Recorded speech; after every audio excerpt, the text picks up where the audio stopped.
The Caliph arrived under a sky heavy with storm clouds, their ships descending like wounded birds, their hulls scorched and fractured from battles fought far beyond Earth's solar system. When they emerged from their vessels, the sight of them was both mesmerizing and unsettling. Their translucent skin shimmered faintly, catching the dim light in a way that made them appear ghostly, almost unreal. Beneath that delicate surface, faint streams of light pulsed through their veins, as if their very lifeblood was made of starlight.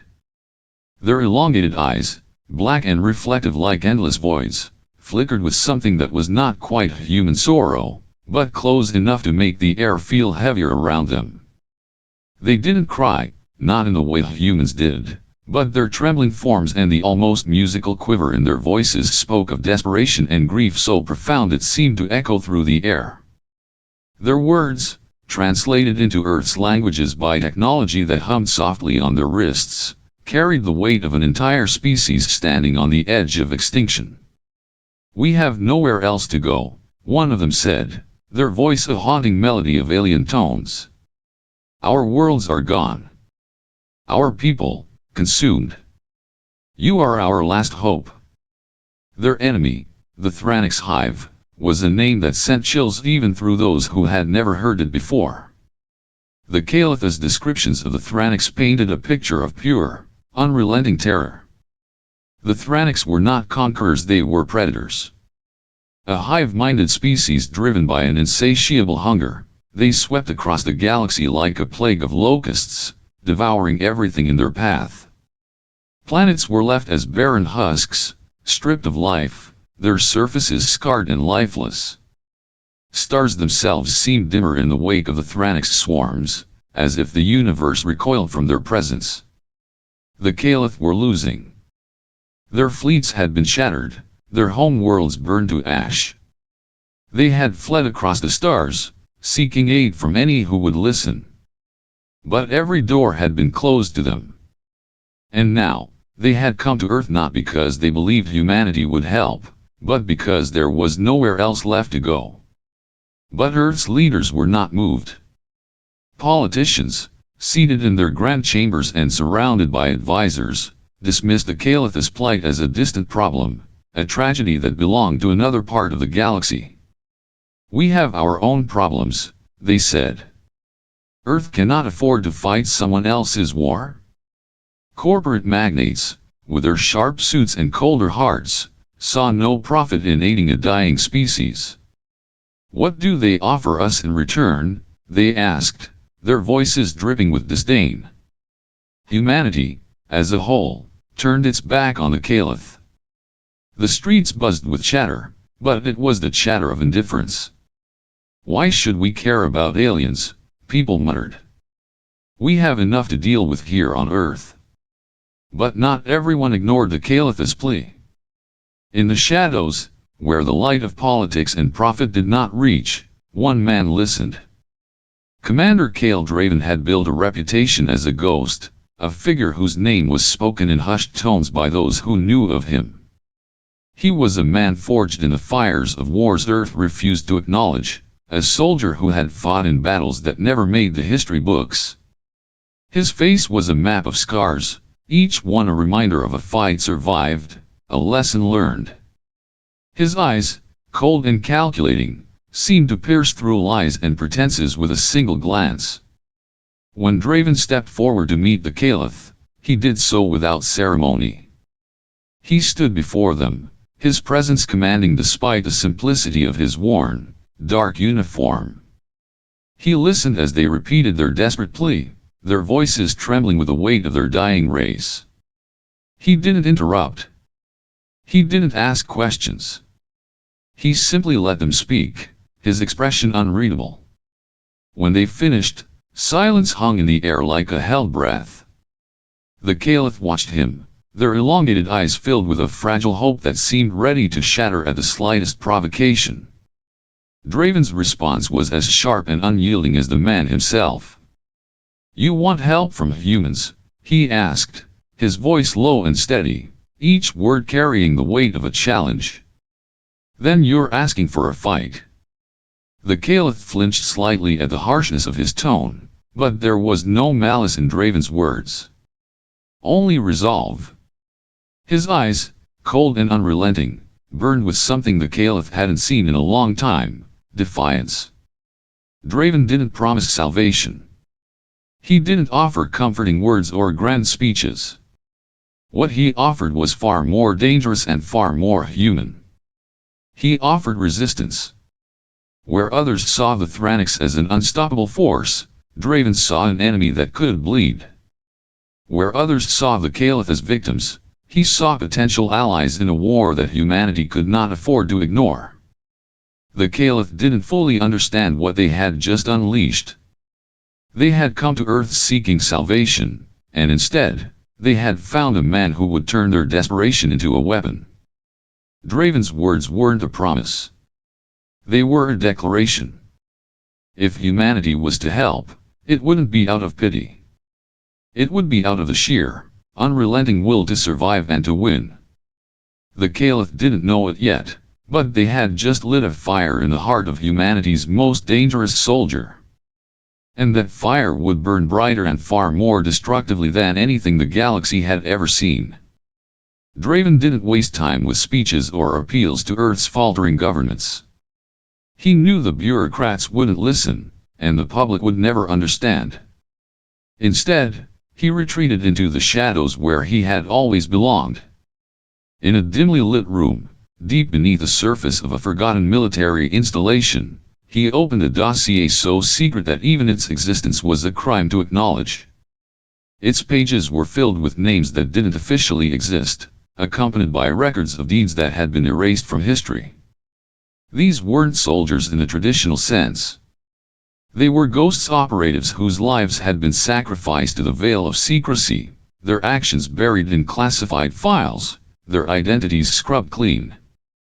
These were the people Draven needed, the ones who had no place in the light, the ones who thrived in the darkness. Within days, they began to arrive, summoned by nothing more than a coded message and the weight of Draven's name. Their meeting place was as hidden as they were: a colossal hangar buried deep within the Andes Mountains, carved into stone so ancient that it seemed to hum with the echoes of forgotten time. The air inside the hangar was cold and heavy, the silence broken only by the faint hum of machinery and the distant drip of water from the mountain above. Shadows clung to every corner, and the dim, flickering lights seemed to struggle against the overwhelming darkness. The first to arrive was Varric, a man whose reputation was as explosive as his expertise. He moved with a casual confidence, his heavy boots echoing against the hangar floor. Varric's face was rough, weathered by years of destruction, and his hands bore the scars of countless detonations. He had once turned a rogue asteroid colony into a blazing inferno, leaving nothing but ash and twisted metal in his wake. His grin was sharp and dangerous, a predator's smile that promised chaos wherever he went. Next was Soren, a sniper so precise that her name had become legend among those who whispered about her in fear. She was silent as she entered, her movements as fluid and deliberate as the shadows slipping through the cracks. Her piercing eyes, a pale, almost luminous blue, seemed to see everything at once. She carried herself with an eerie calm, as though she were always calculating, always waiting for the perfect moment to strike. It was said she could fire a shot from orbit and hit a target no larger than the eye of a needle. No one had ever seen her miss. Then came Lazarin, a towering figure whose mere presence seemed to suck the air out of the room. His muscles were cored with strength, his movements deliberate and heavy, like a storm waiting to break. Lazarin's face was a mask of scars, each one a testament to battles fought at close range. His hands, massive and calloused, were the tools of a man who didn't just fight, he destroyed. His reputation was the stuff of nightmares, whispered among those who had seen him tear through enemies like a force of nature. And then there was Draven himself, the last to step into the hangar. He didn't need to announce his presence, the air seemed to shift the moment he entered. His footsteps were steady, unhurried, each one carrying the weight of a man who had seen too much and survived it all. His face, shadowed and scarred, was unreadable, but his eyes burned with a quiet intensity that demanded respect. He looked at the gathered operatives, his gaze lingering on each of them as if weighing their worth. No words were needed. They all knew why they were there. The fleet they would command was unlike anything Earth had ever seen. These weren't the sleek, polished vessels of Earth's official military. The ships that filled the hangar were brutal and raw, their hulls scarred and patched from countless battles. Each one was a testament to function over form, designed not for elegance but for destruction. The engines growled like caged beasts, and the weapons bristled with an almost feral hunger for war. These ships weren't built to symbolize hope or peace. They were instruments of annihilation, each one customized for maximum devastation. The fleet was given a name that suited its purpose and its crew, the Shadow Armada. When the time came to launch, there were no ceremonies, no parades, no speeches. The departure of the Shadow Armada was a thing of silence, as cold and unrelenting as the void they were about to enter. Engines roared to life, their vibrations rumbling through the mountain like a distant thunderstorm. One by one, the ships rose, their dark forms silhouetted against the faint glow of the hangar lights. The air seemed to hold its breath as they ascended, the shadows of their departure stretching long and ominous across the hangar floor. And then they were gone, vanishing into the endless black of space without a trace. No one on Earth watched them leave. No one spoke of their mission. They were phantoms, moving in silence, their purpose known only to themselves and the man who had called them together. In the quiet that followed, the hangar felt emptier than before, as though the departure of the Shadow Armada had taken something vital with it. But somewhere, far beyond the reach of Earth's light, the fleet moved with deadly purpose. They were not bound by the rules of nations or the constraints of morality. They were shadows, and shadows answered to no one. Their war had begun.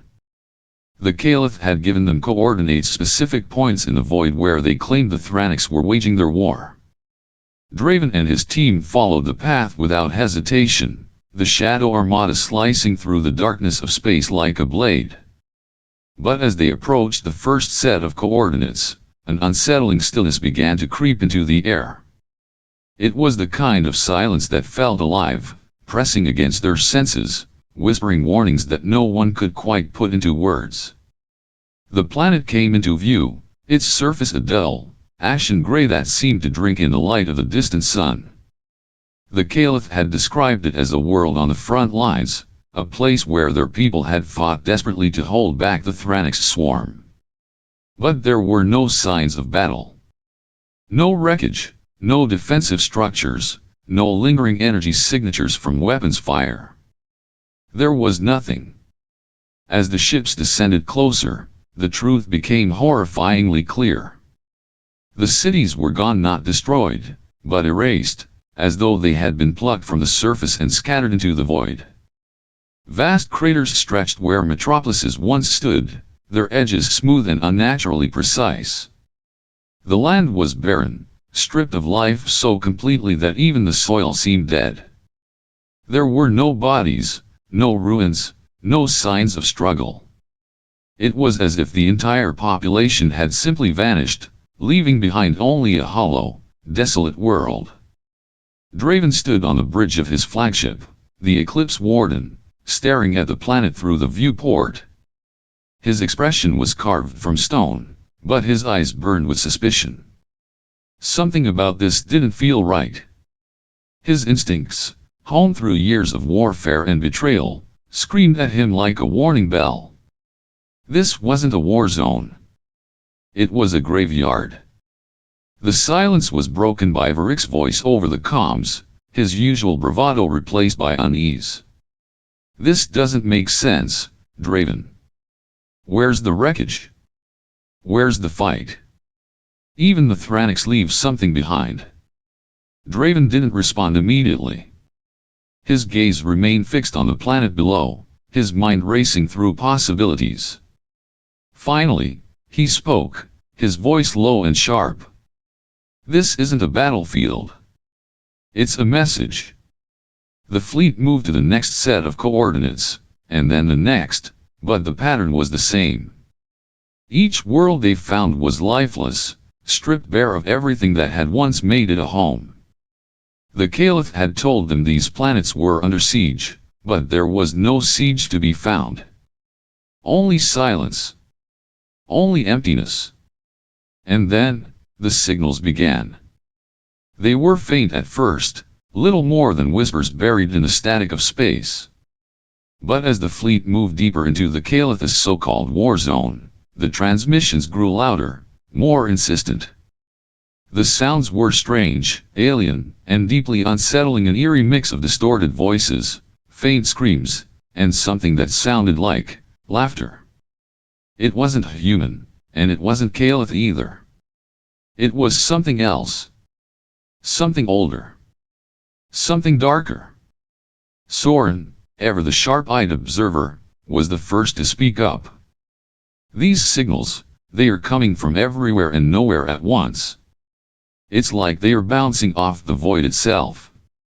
Draven listened, his jaw tightening as the sounds crawled into the spaces between words, between thoughts. He had heard many things in his life: battle cries, death wails, the deafening roar of war. But this was different. This was wrong. They are not random, he said at last, his voice cutting through the tension like a blade. They are deliberate. Someone or something wants us to hear this. The pieces began to fall into place, and what they revealed was far worse than anyone had imagined. The Caliph hadn't told them everything.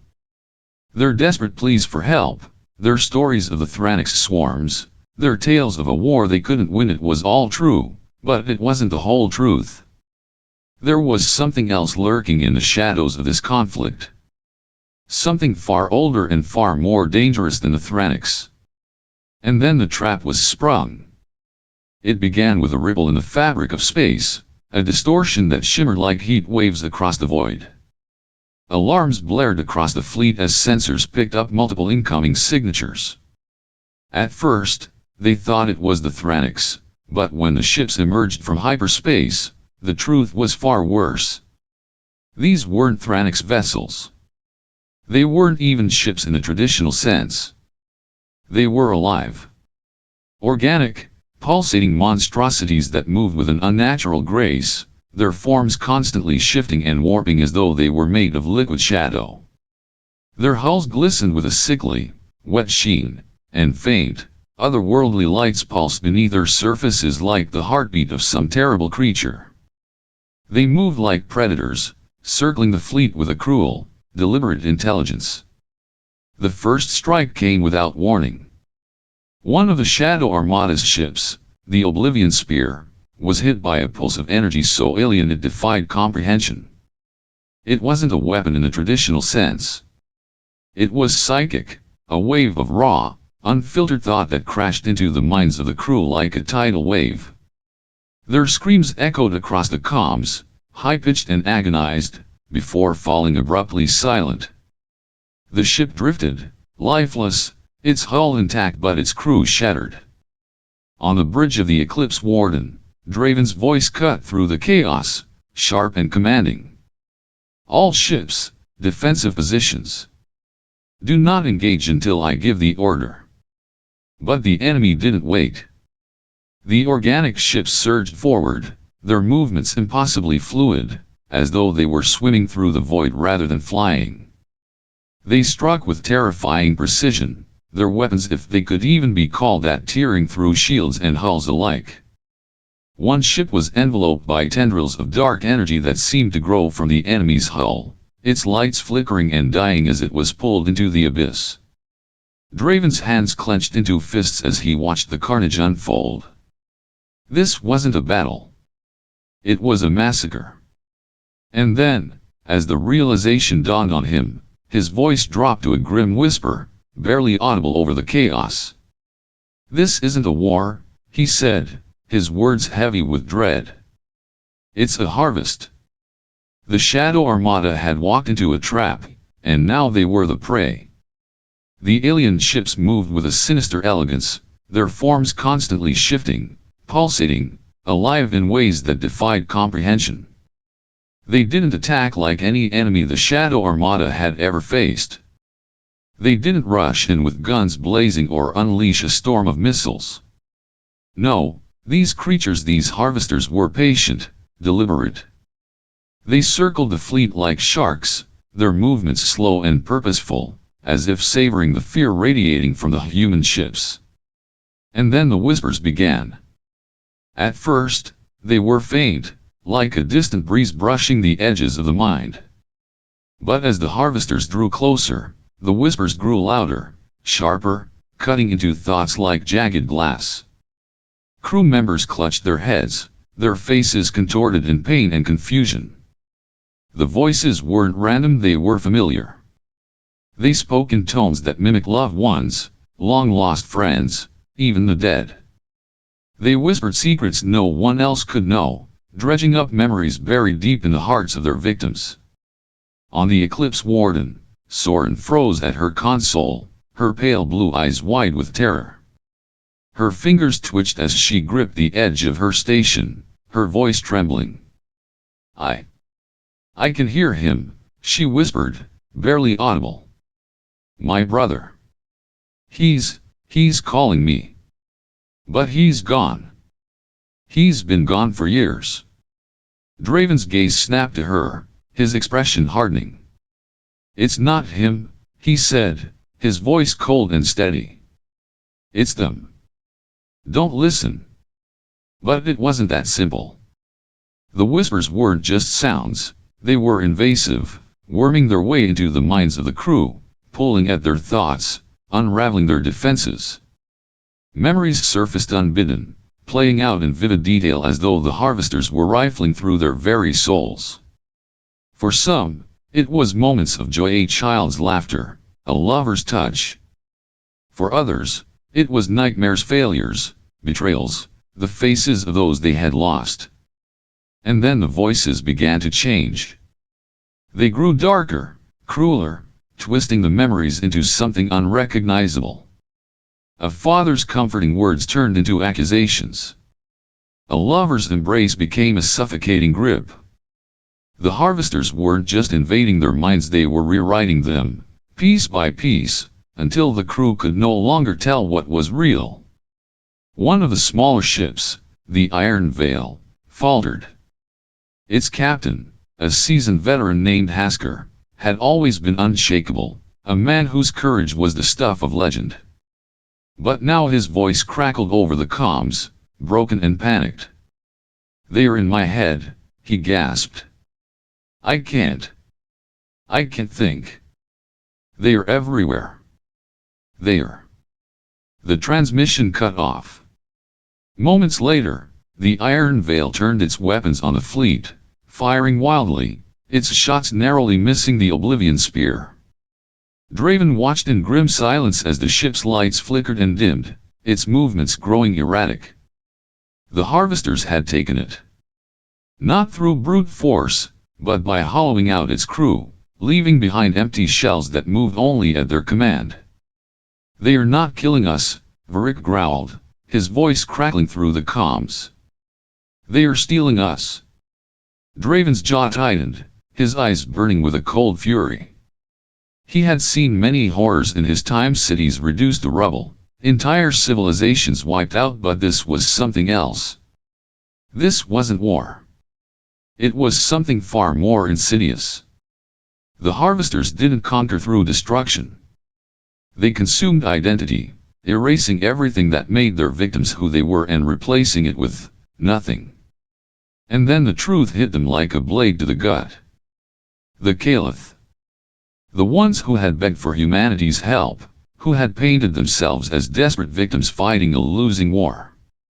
They weren't just victims, they were collaborators.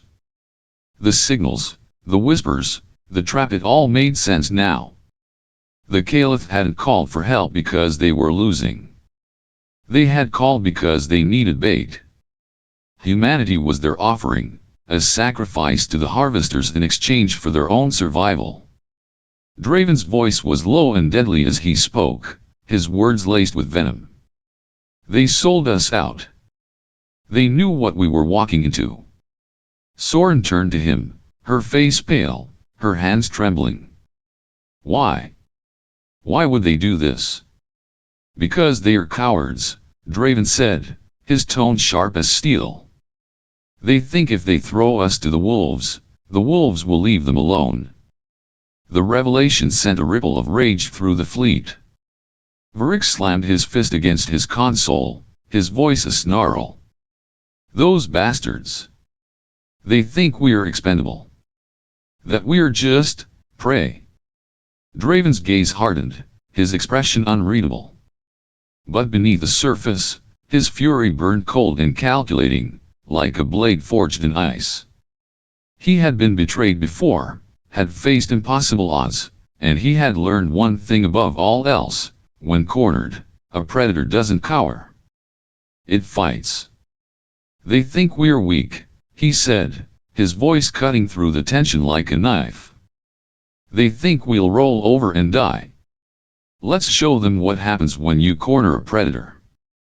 The bridge fell silent, the weight of his words settling over the crew like a storm about to break.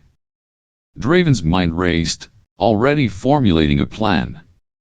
The harvesters were powerful, yes, but they weren't invincible. They relied on fear, on confusion, on breaking their enemies from within.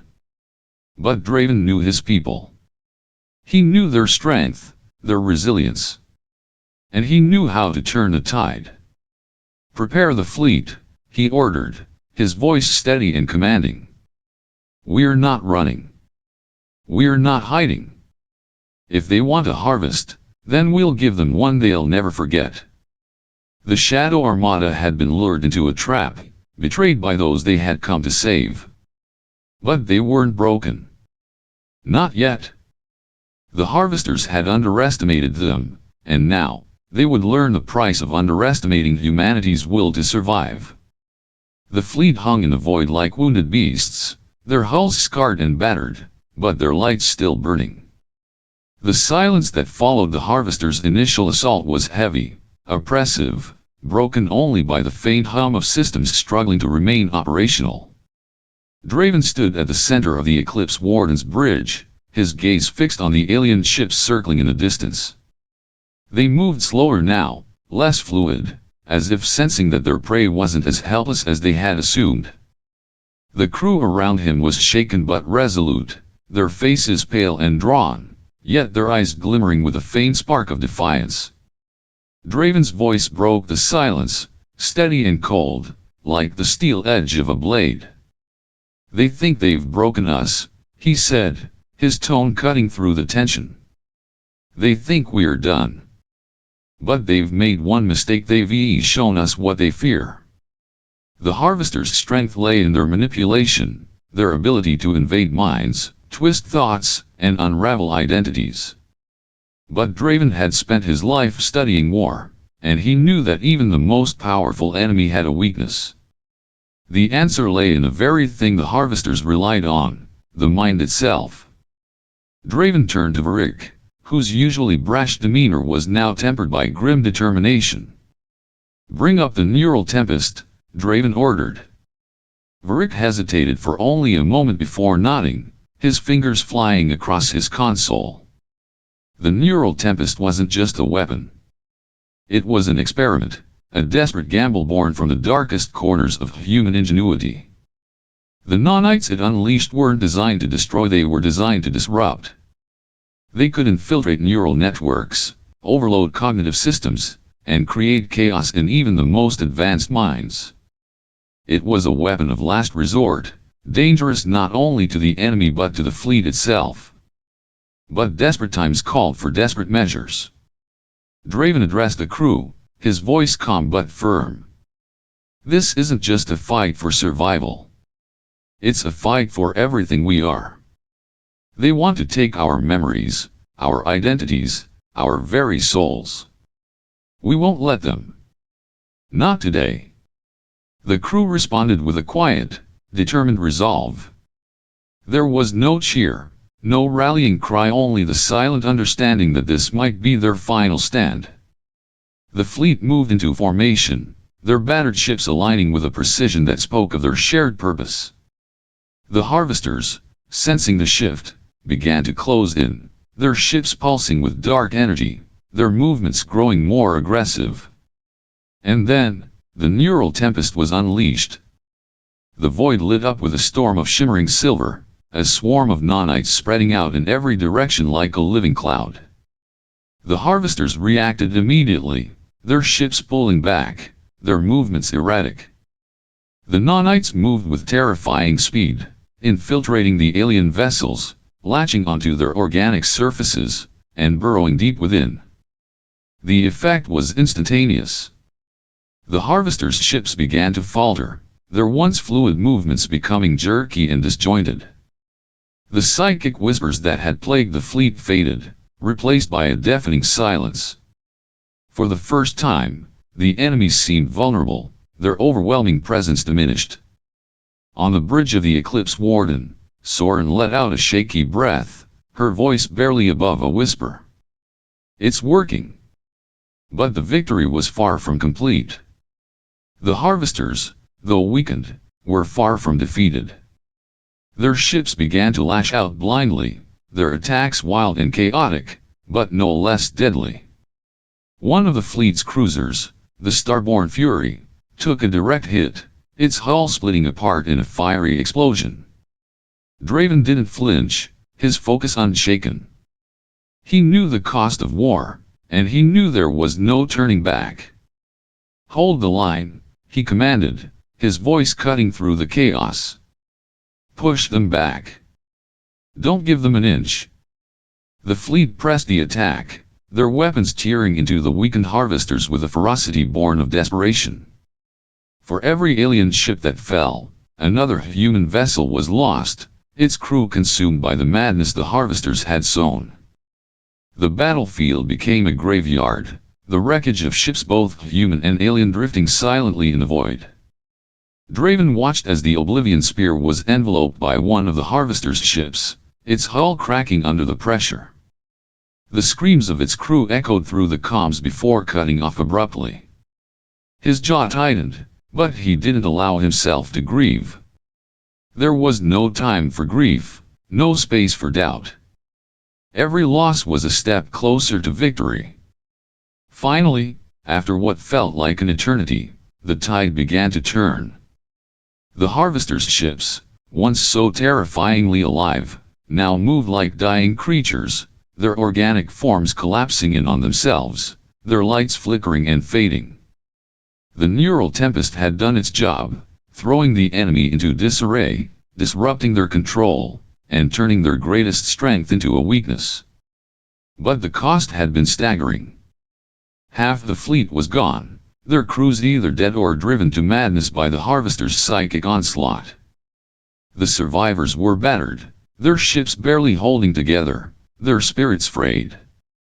And yet, they had done the impossible, they had hurt the harvesters. Draven stood at the center of the bridge, his face a mask of grim determination. His hands rested on the console in front of him, his knuckles white with tension. He looked out at the battlefield, at the wreckage of ships and the fading light of the enemy, and spoke with a quiet, unyielding resolve. "We've hurt them," he said, his voice low but carrying the weight of his conviction. "Now we've finished this." The crew around him straightened, their exhaustion momentarily forgotten. They had endured the unthinkable and survived. Now, they would take the fight to the enemy, not as victims, but as predators. The harvesters had underestimated humanity, and now they would pay the price. The nexus of control loomed ahead, a structure unlike anything the fleet had ever encountered. It wasn't a fortress bristling with weapons or a warship prepared for battle. It was beautiful, terrifyingly beautiful. A shimmering construct of light and form, it radiated an otherworldly serenity, casting waves of calm across the battlefield. Its surface pulsed gently, like the beating of a heart, and its glow seemed to reach out to the fleet, inviting them closer. For a moment, the crew hesitated, struck by the strange allure of the Nexus. It didn't look like an enemy. It didn't feel like a threat. It felt safe. Soren stared at it, her voice trembling as she whispered, "It's peaceful." But Draven saw through the illusion. He had learned long ago that beauty could be a weapon, that peace could be a trap. He felt the pull of the Nexus, the subtle tug at his thoughts, but he resisted. His voice cut through the bridge like a blade. "It's not peace," he said, his tone sharp and unyielding. "It's control. It's a lie." The Nexus wasn't salvation. It was assimilation. It didn't conquer with force, it consumed with seduction. Its psychic energy reached into the minds of those who approached, offering visions of unity, of harmony, of a world without pain or conflict. But the cost was individuality. The Nexus erased everything that made a person who they were, absorbing their thoughts, their memories, their very essence into the collective. It was the heart of the Harvester's power, the source of their terrifying ability to rewrite minds and consume civilizations. Draven turned to the crew, his gaze hard and steady. "This is it," he said. "The source of everything. If we destroy it, we destroy them."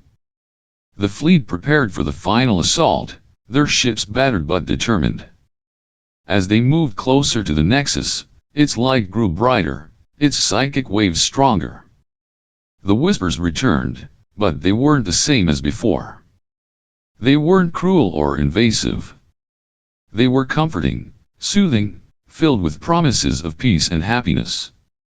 And then the visions began. Inside the Nexus, reality twisted and warped. The crew was no longer on their ships. They were somewhere else, somewhere familiar, somewhere safe. Lazarin found himself standing in a sunlit field, the scent of wildflowers filling the air. His brother was there, alive and smiling, his arms outstretched. "You made it," his brother said, his voice warm and full of love. "You're safe now." Varric heard his daughter's laughter, the sound echoing through the halls of his ship. He turned, and there she was, running toward him, her arms wide, her face glowing with joy. "Daddy," she called, her voice bright and pure. "You're home." Soren was back in her childhood home, the smell of her mother's cooking wafting through the air. Her mother stood in the kitchen, her back turned, humming softly. When she turned to face Soren, her smile was radiant. "I've missed you," she said. "You don't have to fight anymore. You can rest." The Nexus didn't fight with weapons. It fought with dreams. It reached into the deepest corners of the mind, pulling out memories, regrets, and desires, weaving them into a tapestry of perfection. It offered everything the crew had ever wanted, everything they had lost, everything they had longed for. And it was so easy to believe. But Draven didn't believe. He stood on the bridge of the Eclipse Warden, his surroundings shifting and changing, the Nexus trying to pull him into its web. He saw his wife, standing in the doorway of their home, her eyes filled with love, her voice soft as she said, "Come back to me." But Draven didn't move. He didn't speak. He knew it wasn't real. He knew it was a lie. His voice cut through the comms, sharp and commanding, breaking the spell. "It's not real," he said, his tone steady and unyielding. "Remember who you are. Fight." The crew hesitated, the visions holding them in place, but Draven's words began to break through. Lazarin's brother faded, his smile turning to ash. Varric's daughter dissolved into mist, her laughter echoing into silence. Soren's mother disappeared, her warmth replaced by the cold reality of the ship's bridge. The crew shook themselves free, their minds clearing, their resolve hardening. The fleet pressed the attack, their weapons tearing into the Nexus, its shimmering surface cracking under the assault. The structure fought back, not with guns or missiles, but with its psychic power, its waves of energy growing stronger, more desperate. The visions returned, more vivid, more tempting, but the crew resisted. They clung to their identities, their memories, their humanity, refusing to be consumed. The Nexus began to falter. Its light dimmed, its surface fractured, its waves of energy weakening. The Harvester's ships, still circling the battlefield, grew erratic, their movements disjointed, their attacks faltering. The fleet pushed harder, their determination unyielding, their weapons relentless. Finally, with one last, devastating blow, the Nexus collapsed. Its light faded completely, its structure crumbling into nothingness. The psychic waves stopped, the whispers silenced, the visions gone. The Harvester's ships fell lifeless, their connection to the Nexus severed, their power broken.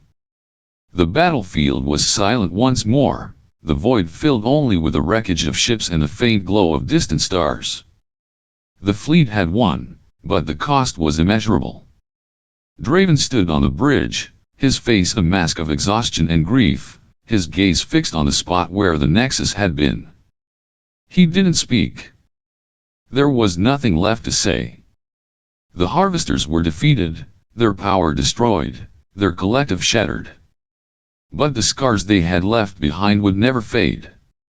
The crew had faced their deepest fears, their greatest regrets, their most painful losses, and they had survived. They had fought, and they had won. But the victory felt hollow, the weight of their losses pressing down on them like a crushing tide. And yet, they had done the impossible. They had remembered who they were. They had fought. And they had survived. The bridge of the Eclipse Warden was quiet, the silence heavy with the weight of the moment.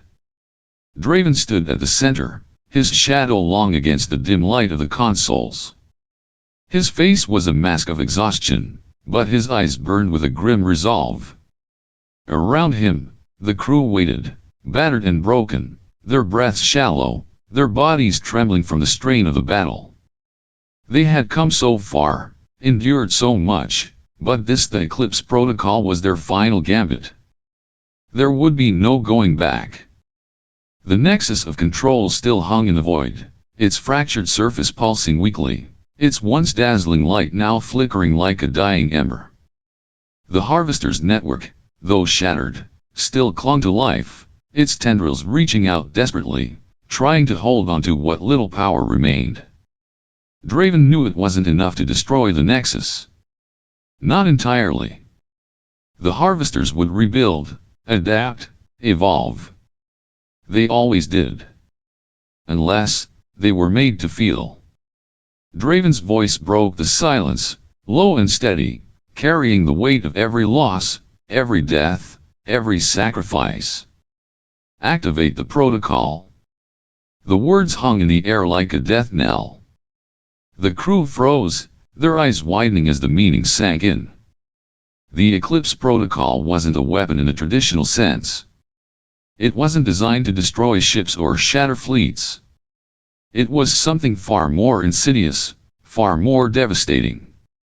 It was a cognitive bomb, a flood of raw, unfiltered human pain. Every scream, every betrayal, every moment of despair the fleet had endured since the war began. It was humanity's suffering, weaponized. Varric hesitated, his hands hovering over the controls. His voice was a whisper, barely audible. Are we sure about this? The protocol, he trailed off, unable to finish the thought. Draven turned to him, his expression unreadable. It's the only way, he said. They don't understand pain. They don't understand loss. They take, and they consume, and they erase. But they can't erase this. They'll have to feel it. Every moment. Every memory. And it will break them. Varric swallowed hard, his fingers trembling as he keyed in the final sequence. Around the bridge, the crew braced themselves, their faces pale, their breaths shallow. They knew what was coming. They had lived it. And now, they would unleash it. The protocol activated. A wave of energy surged from the Eclipse Warden, invisible to the eye but palpable to the mind. It swept across the battlefield, enveloping the Nexus and the remnants of the Harvester's fleet. For a moment, nothing happened. The Nexus pulsed weakly, its light flickering, its fractured surface trembling. And then, it began. The Nexus shuddered violently, its light flaring and dimming in rapid succession, as if it were gasping for air. The Harvester's network, already weakened, began to buckle under the strain. The psychic tendrils that had once reached out with whispers of peace and unity now recoiled, writhing in agony. The Nexus wasn't just processing the memories, it was feeling them. Every scream. Every death. Every betrayal. The raw, unfiltered flood of human suffering poured into its systems, overwhelming its ability to comprehend, to control, to assimilate. Inside the Nexus, the Harvester's collective mind fractured. The unity that had defined them for eons was shattered, replaced by chaos, by fear, by pain. They had never known pain, not like this. They had never known what it meant to lose, to grieve, to suffer. And now, they were drowning in it. The Nexus light dimmed further, its surface cracking and crumbling. The psychic waves that had once radiated across the galaxy, binding civilizations to the Harvester's will, faltered and faded. The galaxy woke up.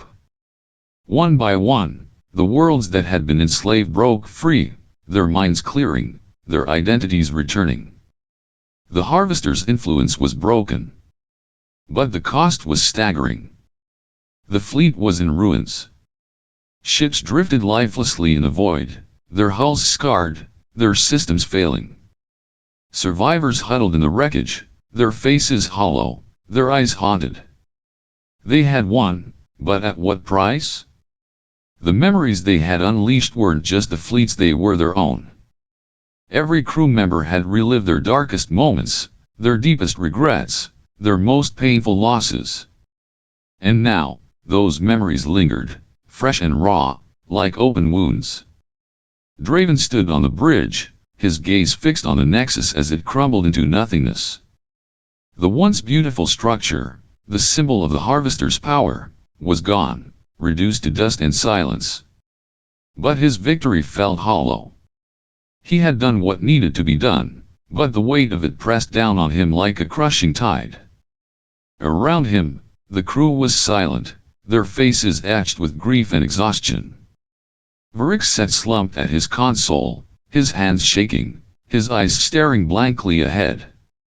Soren leaned against the wall, her breath coming in ragged gasps, tears streaming down her face. Lazarin stood motionless, his fists clenched, his jaw tight, his eyes filled with a pain he couldn't put into words. Draven's voice broke the silence, low and steady, carrying the weight of everything they had endured. "We are not symbols," he said, his tone quiet but resolute. "We are shadows. And shadows don't fade."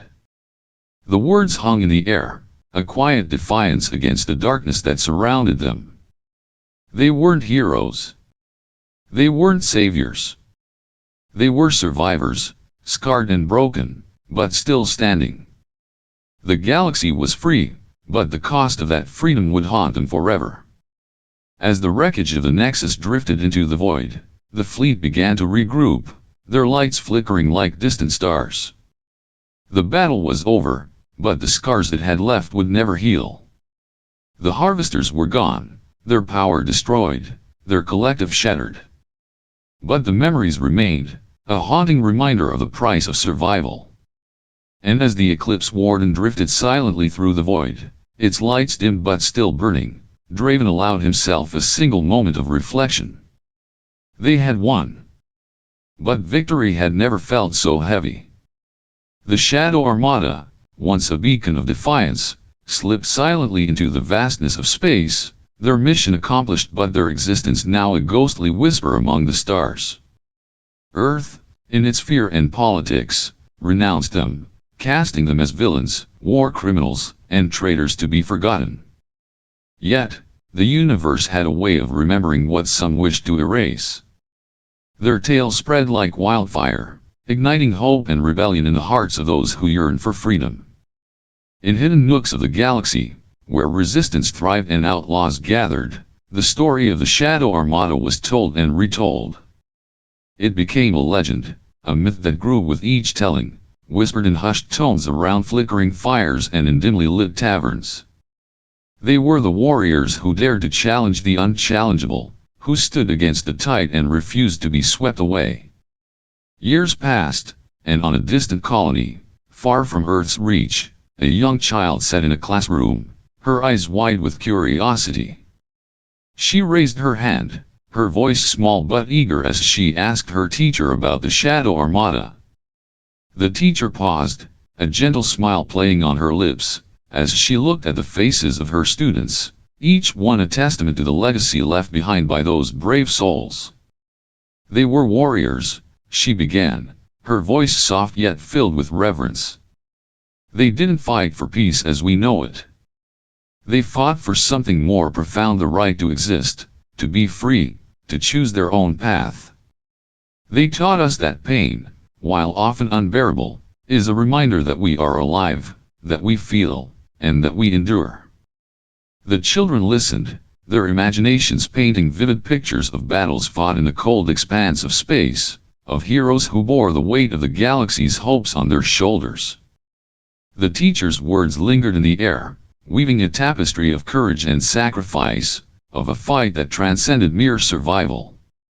And somewhere, in the uncharted depths of the galaxy, where stars shone like distant beacons and shadows danced in eternal silence, a faint signal echoed through the void. It was a voice, familiar yet distant, carrying the weight of memory and time. Draven's voice, quiet but unwavering, spoke a single phrase that resonated across the emptiness. "I remember." Then, as quickly as it had come, the signal faded, leaving only silence in its wake, a silence filled with the echoes of a legacy written in fire, a testament to the indomitable spirit of those who dared to dream of freedom.